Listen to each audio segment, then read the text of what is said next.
A red moon floated quietly in deep space. Around it, 3 alien warships circled like hungry sharks. They belonged to the Bratek Empire, a powerful alien race that ruled 10 nearby systems.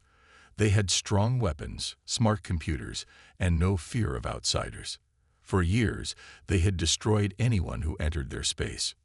No warning, no questions. Today, something strange happened. A small human ship entered the edge of their territory. It moved fast, faster than their scanners could fully read. At first, the Bratek thought it was a mistake. Then, the ship suddenly changed direction and came straight toward the red moon. The commander of the lead warship, Kralvos, growled at the screen. "Only one ship," he said. "Are the humans fools?" His second officer, Tekra, replied. "No others detected. No signals. Just this one." Kral gave a short, cold laugh. "Fine. Let's welcome them." He sent a warning message to the human ship. No response. He sent fighter drones. The human ship didn't slow down. Then, without any message, the human ship shot forward at impossible speed, flying between the drones like a ghost. In less than 10 seconds, 3 Bratek drones exploded. The ship kept going. "What was that?" shouted Tekra. That was not standard tech. Kral's smile disappeared. "Lock all weapons. Fire everything." But before they could, the human ship dropped out of space and landed directly on the red moon's surface. It made no sound, no damage, just silence. Kral watched the screen closely. "What game is this?" he whispered. They scanned the ship. One life sign. Human. Alive. Kral ordered a ground team of 20 elite soldiers to go down and surround the ship. On the moon, red dust blew softly in the wind as the alien soldiers formed a circle. They aimed their pulse rifles at the small black ship. Then, the door opened. A single figure stepped out. It was a human. He wore dark armor with no symbols, no lights. His helmet was smooth, with no face showing. He carried no heavy weapons, just something small on his hip and a long rod across his back. The lead alien shouted, "You are surrounded. Surrender now." The human said nothing. Another alien shouted again, "Who are you? Where is your fleet?" Still, the human stayed silent. He raised one hand slowly, then pointed to the sky. The aliens looked up, confused. Nothing was there. When they looked back, the human was gone. Then the first 2 soldiers screamed as they were thrown into the air. Blasts fired wildly, but the human was too fast. He moved like a shadow, 1 second behind a rock, the next right in front of a soldier. He didn't use big weapons. He fought with speed, using a strange glowing blade that cut through armor like paper. His strikes were fast, clean, and smart. In 3 minutes, all 20 elite soldiers were down. Some alive, some not. From the warship above, Kral watched in disbelief. "Send more troops," he barked. "Send everything." More dropships flew down. This time, 50 soldiers with tanks and flying bots. The human stood on a cliff, watching them come. He didn't run. He didn't hide. He jumped into the fight.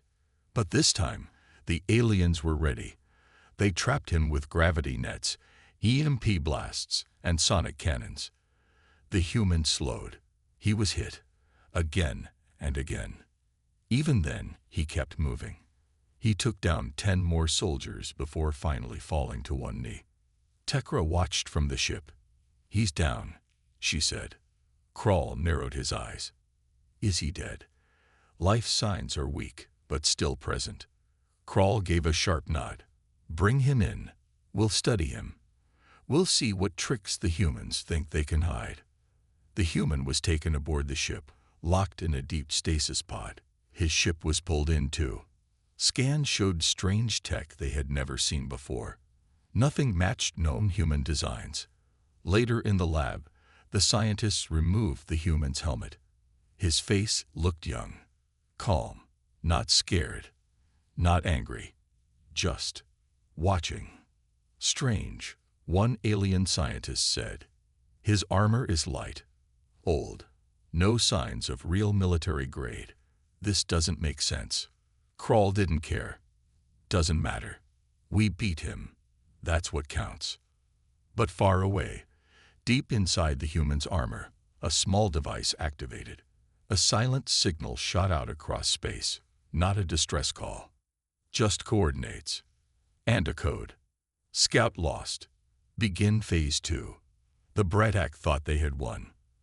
But they had only defeated a single man. And they had no idea what was coming next. The human was locked inside a high-security cell deep within the Bratak warship. Thick energy walls surrounded him. Gravity locks kept his body frozen in place. His eyes were closed, but his mind was awake. He was listening, counting footsteps, tracking the movement of the ship. Commander Crawl stood outside the glass wall of the cell with two scientists. He doesn't look dangerous now, one of them said. Crawl grunted. He took down almost 70 soldiers alone, without full armor, without heavy weapons. He is dangerous. The other scientist held up a small device. We are scanning his tech now. It's strange, very efficient. Some parts are missing. Others are too advanced for us to read. Crawl frowned. Send the report to Central Command. Let the other sectors know a human scout entered our system and was taken down. Maybe Earth will back off. But Earth had no plans to back off.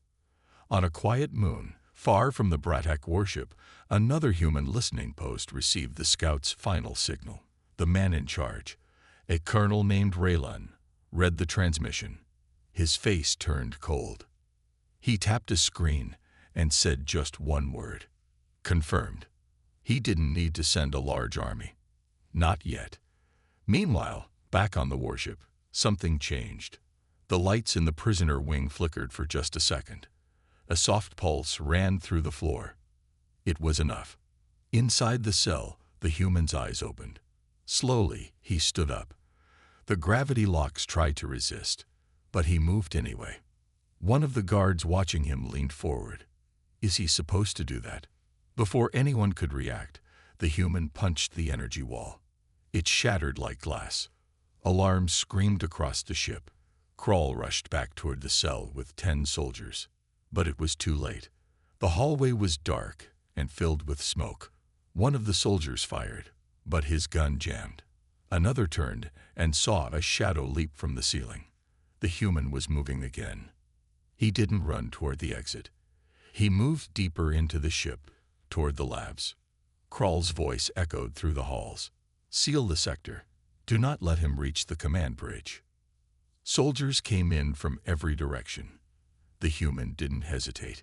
He used the tight corridors to his advantage, staying low, fast, and smart. His blade, a glowing weapon with blue fire, cut through armor like paper.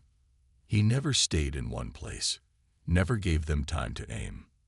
One by one, the Bratak soldiers fell. Still, their numbers were too many. They brought in shock drones and stun cannons. The human was finally caught in a blast. He staggered, his armor cracked, and 2 more drones hit him from behind. This time, he didn't get back up. He fell, breathing hard, one hand still gripping his blade.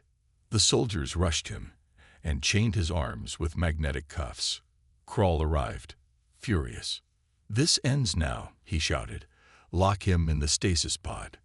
And this time, remove everything. Armor, gear, everything." They took the human, now badly injured, and placed him in a new pod. The scientists removed his armor piece by piece. One of them whispered, "He's not even wearing a combat chip. No implants. He's not enhanced." "What?" The other said, eyes wide. "He's just a regular human." They looked at each other, nervous. Crawl didn't care. A threat is a threat, alive or not. Later, he stood in front of his soldiers. "We faced a human warrior today," he said loudly. "We won. Our power is unmatched. Let Earth fear what we did." The soldiers cheered. But far above them, hidden in space, A human stealth ship watched the whole thing. They had recorded everything: the escape, the fight, the final capture. Inside the ship, Commander Hale spoke to his crew. "We sent a scout. They think they won." He looked at the screen. "They have no idea what's coming." The Braddock Empire was celebrating. Across many star systems, large holograms showed the same image: a human warrior being taken down by Braddock soldiers. The video repeated again and again. It showed the human fighting with strange skill, but in the end, the Empire won. The news spread fast. On every planet controlled by the Braddock, citizens clapped and cheered. Young ones pointed and laughed at the small human. Old warriors smiled with pride. Their empire had faced the so-called dangerous humans, and they had won. Commander Krall stood in the grand hall of the capital ship. Above him, a giant screen showed the captured human inside his stasis pod. The human's eyes were closed. His body was still. He looked broken. Krall raised his hand. "Let all enemies see this. Let Earth see this. If one of them comes again, we will destroy them the same way." The Braddock soldiers roared in agreement, but not everyone was cheering. In the science wing of the ship, lead researcher Jarn was busy studying the human's armor and gear. He did not smile. He did not clap. He looked more confused by the second. His assistant, Lyra, walked in holding a small tablet. "Sir," she said, "the chest plate is strange. It's old, maybe 10 years outdated. The energy core inside it is weak. This armor isn't military grade." Jarn frowned. "You're saying this human fought through 80 of our best soldiers with weak tech?" Lyra nodded. "Yes, sir." Jarn stood and walked toward the human's gear. He picked up the blade the human used in battle. It still had a soft blue glow, but now it was quiet. "This blade has no ID signature," he said. "No link to Earth's known military designs. Not even a personal tag." "That's not all," Lyra said. "I found a file inside the helmet. Hidden deep. Almost invisible. It took hours to unlock." Jarn turned quickly. "What did it say?" She handed him the tablet. Jarn read it. His eyes went wide. His hands began to shake. "Scout class. Observation unit only. Do not engage enemy forces." He read it again. The message was real. The human wasn't a soldier. He was not part of any army. He wasn't even supposed to fight. He was just a scout. Jarn whispered, "This changes everything." At that moment, alarms began to beep softly on his live screen. "Incoming signal." The computer said, "Unidentified source. Long-range ping detected." Jarn tapped the control panel. "Where is it coming from?" "Unknown. Outside charted space. Signal is encrypted." Lyra checked another screen. "It's not a message. Just a code." They watched the signal scroll across the screen. It was short. 4 words. "Scout lost. Begin phase." Lyra looked at Jarn. "Sir, what does that mean?" Jarn stepped back. "It means someone is coming." Far away, deep in space, a line of massive human warships began to appear from behind a dark moon. Silent. Slow. Cold. The ships made no sound. They sent no signal, but they were already scanning the Braddock fleet from millions of miles away. Inside one of the ships, Admiral Gray stood in front of his officers. "Our scout was captured," he said. One officer asked, "Do we attack?" Admiral Gray shook his head. "No, not yet." He looked at the screen, where the Braddock Empire celebrated loudly. "Let them enjoy their little party," he said. "They think they won. They don't understand what they've done." Back on the Braddock ship, Jarn ran to the command center. Krall stood by the control table, still watching his victory repeat on the screens. "Commander," Jarn said loudly, "we have a problem." Krall turned, annoyed. "What is it now?" "The human. He wasn't a soldier. He wasn't part of their army." Krall's face turned serious. "What do you mean?" Jarn showed him the data, the message, the armor logs, the signal. He was a scout. His mission was observation only. He wasn't allowed to fight. And now, we've captured him. Krall stared at the screen showing the human, the face, the still body, the quiet stare. He felt cold. What happens now? He asked quietly. Jarn's voice was low. We don't know, but they know we hurt him, and they're watching. Far in the distance, the stars began to shift, but no one noticed. The Bratak warship felt quiet now. The cheering had stopped. Soldiers walked the halls in silence.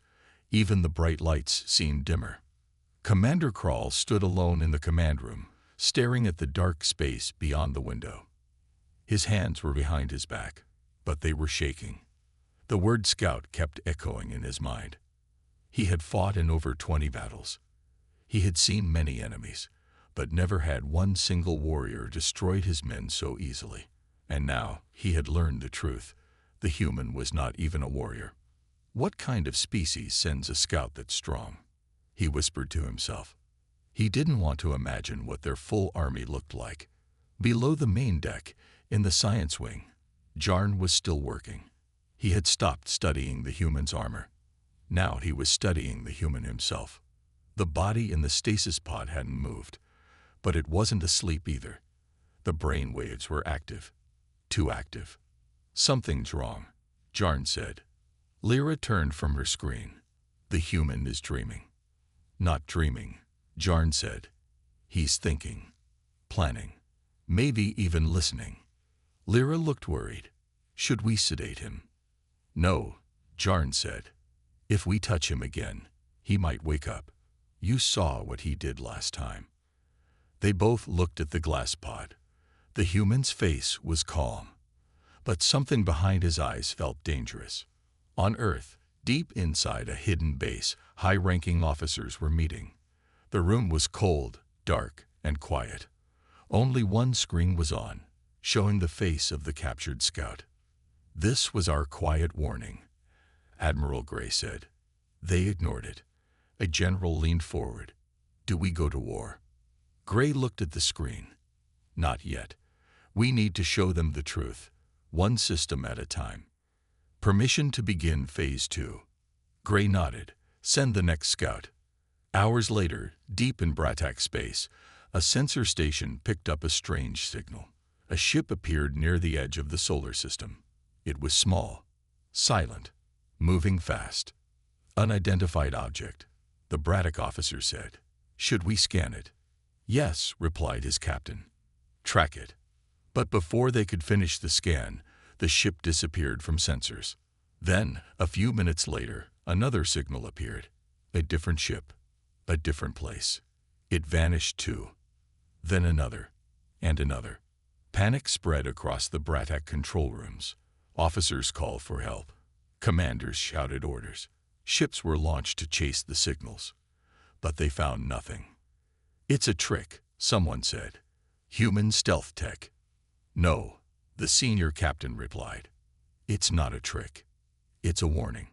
On the main Bratak ship, Krall received the report. How many ships? He asked. 5. No, 6 now. We think they are scouts. Krall stood quietly.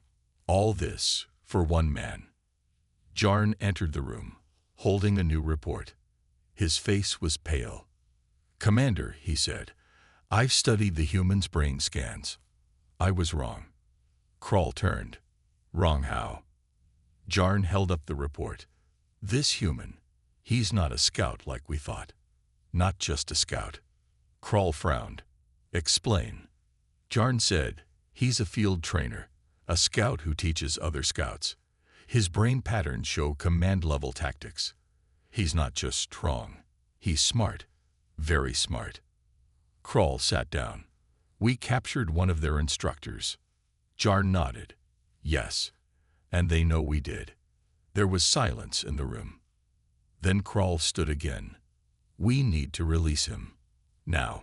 Send him back. Alive. But it was already too late. In space, something huge entered the system. The stars blinked for a moment. Bratak long-range scanners caught the movement, but they had no name for what they saw. A shape, a shadow, bigger than any ship in their records, moving slow, like it didn't care who saw it. Back on the Bratak warship, the warning lights turned red. Unknown object approaching. Krall stared at the main screen. The thing was still far, but it was coming straight toward them. "What is it?" he asked. Jarn checked the size. "It's not a fleet, it's one ship." Krall looked confused. "One ship that size?" Lyra whispered from behind. "It's probably one of theirs." Krall said nothing. His hands closed into fists. "They're not just answering," he said quietly. "They're sending a message." The Bratak warship shook slightly as the giant human ship entered their system. No one spoke. On the main screen, the image of the ship grew larger. It looked like a floating city made of black metal. It had no name, no ID, no signal, just silence and power. Commander Krall stared at it, frozen. "How can one ship be so big?" he whispered. Jarn checked the data. "It's over 20 times the size of our capital cruiser." Krall looked at the science officer. "Any weapons detected?" "No," the officer replied. "But the energy levels are off the scale." Krall turned to his communications team. "Send a message. Tell them we want peace." The officer tried, but the screen blinked red. "No response," he said. "They're not answering." Krall's voice dropped. Then they already made their decision. Inside the human ship, Admiral Gray stood on the command deck. The walls were dark and the lights were dim. Only the center screen glowed, showing the Bratak warship ahead. "Status of our scout?" he asked. A young officer replied, "He's awake, watching everything." Gray nodded. "Good. Let him see." "Should we fire?" the officer asked. Gray shook his head. "No, not yet. They still don't understand." He looked at the Bratak ship. "This is not revenge. This is education." Back on the Bratak ship, the science room was in chaos. Jarn shouted, "The human is awake." Lyra gasped. He opened his eyes and smiled. The guards near the stasis pod pointed their weapons, shaking. "Don't move," one shouted. The human didn't move. He just looked at them. Then, without warning, the stasis field dropped. The glass cover opened with a hiss. The guards fired, but the bullets stopped in midair. The human raised his hand. The bullets floated in front of him, then dropped to the ground like dust. "No," Jarn whispered. "That's not tech. That's him." The human stepped out. He looked around calmly. His body was full of small wounds, but he stood tall, like nothing had hurt him. "You shouldn't have touched me," he said. His voice was quiet, calm, but it felt like thunder in the room. In the command center, alarms went off. Security breach. Science deck compromised. Krall grabbed his weapon. Seal all doors. But before they could lock the section, the lights across the ship went out. Darkness. Then a soft hum. A signal playing across every screen. 4 words repeated over and over. "Scout awakened. Phase 2. Krall stared in horror. It wasn't just about him, Jarn said as he entered the room, out of breath. It was a test. They wanted to see how we'd react. "And we failed," Krall said. Jarn nodded. "Yes." Above them, the human ship finally moved. Not fast, not aggressive, just forward. As it passed a small Bratak patrol ship, the patrol ship simply shut down. Power gone. Weapons dead. Lights off. It floated lifeless in space. The Bratak fleet panicked. Some ships tried to escape. Others aimed their weapons and fired. Nothing hit. All shots were absorbed into the energy shield of the human ship without a scratch. Then the human ship responded. But it didn't fire a missile. It sent a message. Every Bratak screen lit up. Every control panel. Every ship. Every planet. The same face appeared, the scout. He looked directly at them. I came in peace. You attacked. I warned you. You didn't listen. He paused. Now, you will. On the Bratak warship, Krall dropped to his knees. He felt something he had never felt before. Not anger, not pride. Fear, real fear, the kind that came when a powerful enemy didn't even need to fight to win. Krall looked at the screen and said, "We thought we were strong, but we're not even close." Jarn didn't reply. He already knew the truth. Lyra whispered, "If that was just one scout, what else is out there?" Inside the human ship, Admiral Gray stood silently. Another officer walked up. "Sir, the scout is ready to return." Gray nodded. "And the Bratak? They understand now. They won't touch another scout again." Gray turned away from the screen. "Good. Then we've done our job."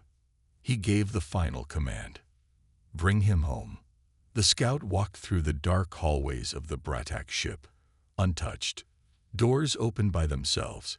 Bratak soldiers moved out of his way, afraid to even speak. When he reached the hangar, a small human pod was waiting. He looked back once. No words, just a stare. Then he entered the pod and flew away. The human scout was gone, but his presence still filled the Bratak ship like smoke after a fire.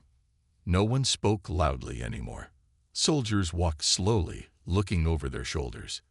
Even the strongest captains avoided eye contact. The silence was not ordered. It just happened. Commander Krall stood on the bridge, staring into the stars. He didn't feel like a leader anymore. He felt like a survivor.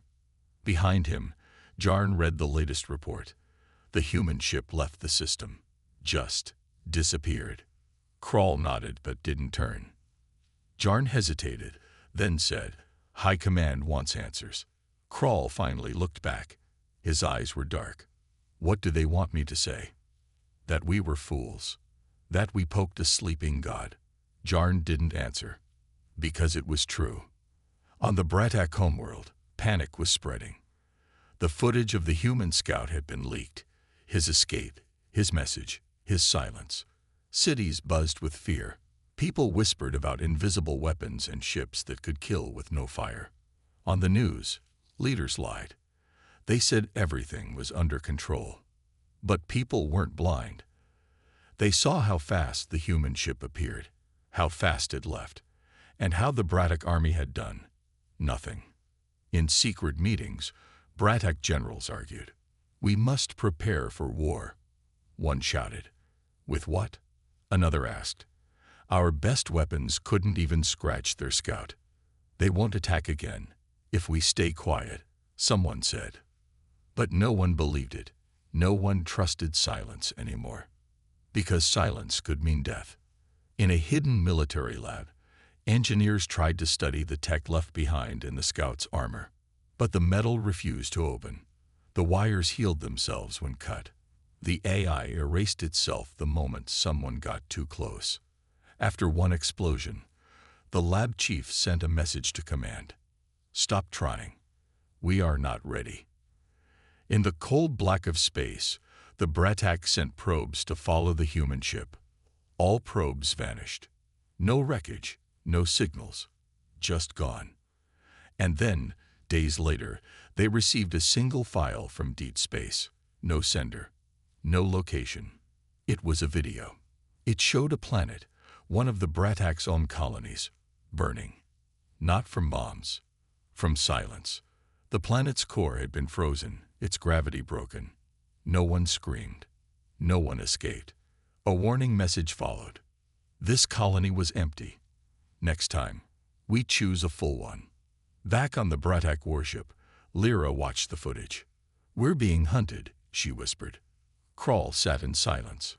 Jarn said, "They won't stop until we admit we were wrong." Krall looked up. "Then maybe it's time we speak." He stood and walked to the ship's communication hub. "Open a galaxy-wide channel." The officer hesitated. "Sir, are you sure?" "Yes," Krall said. "It's time." Across the galaxy, on every major network, A Braddock face appeared.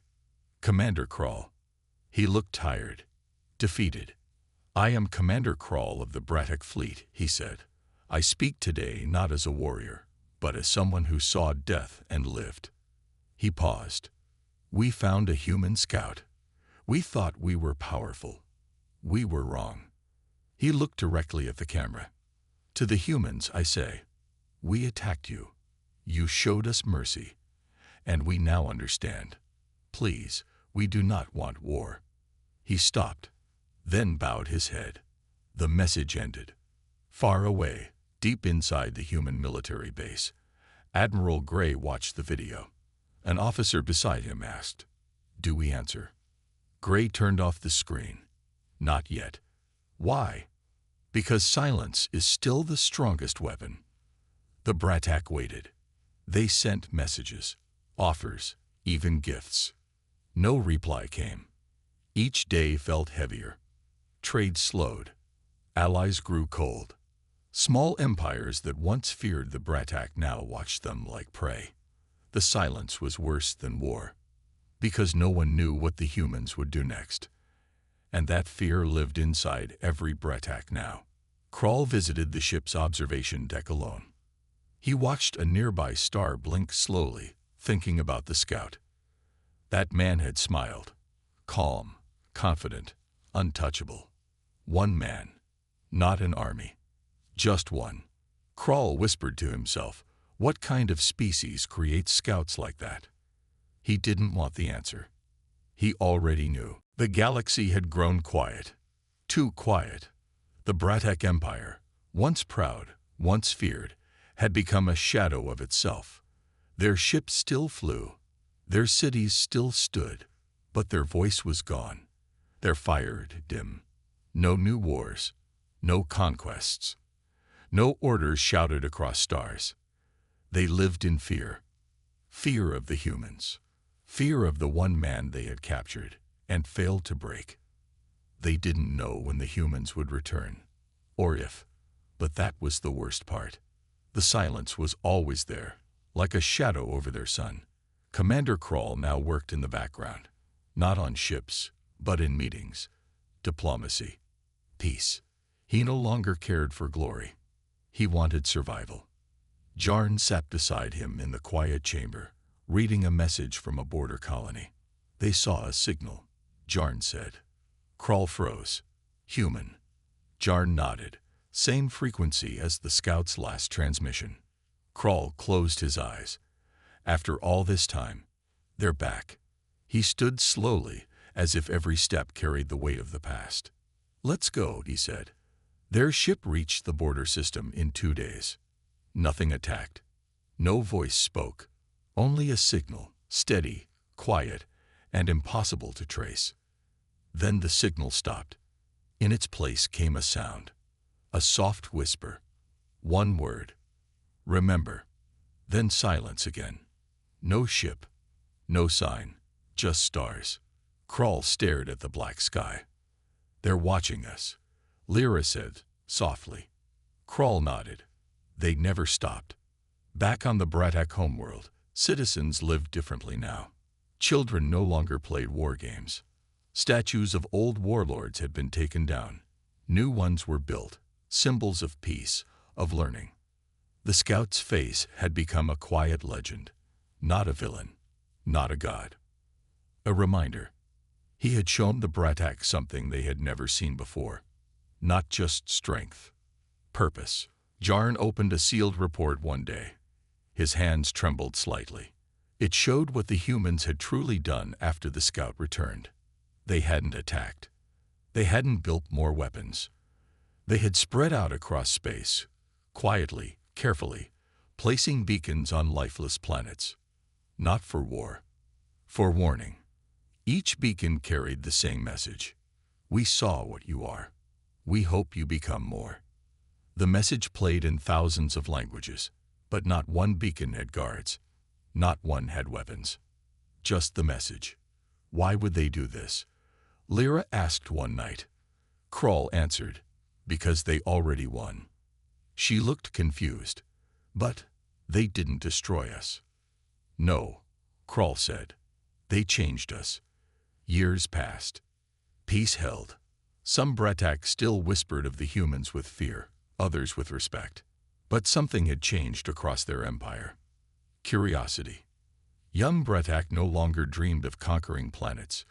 They dreamed of exploring them. New schools taught about other cultures, including Earth. Some even applied to learn the human language. The shadow had not vanished, but it had become something new. A mirror. A reminder. One day, a new scout ship arrived at a distant Bretak research station. It had no weapons, no shields, just a flag with a strange symbol. A human symbol, for exchange. The crew, shocked, welcomed the ship. A single human stepped out, calm, like the first one, but younger. He smiled at the Bretak officers. "My name is Elan," he said. "I'm a scout." Jarn watched the screen from the capital, heart pounding. Another scout. After all this time, Krull watched too. But this time, he did not feel fear. He felt hope. The first scout had been a warning. This one was an invitation. Later that week, a message arrived from Earth. It was short. No demands, no threats, just words. You are not our enemy, but you were once. Now we offer something else. Learn, grow, join. The Bretak High Council debated for hours, but Krull stood and said the words no one had dared say. We were never strong, just loud. Now it's time we become more. The vote passed. 5 years later, a Bretak ship flew to Earth. It did not carry warriors.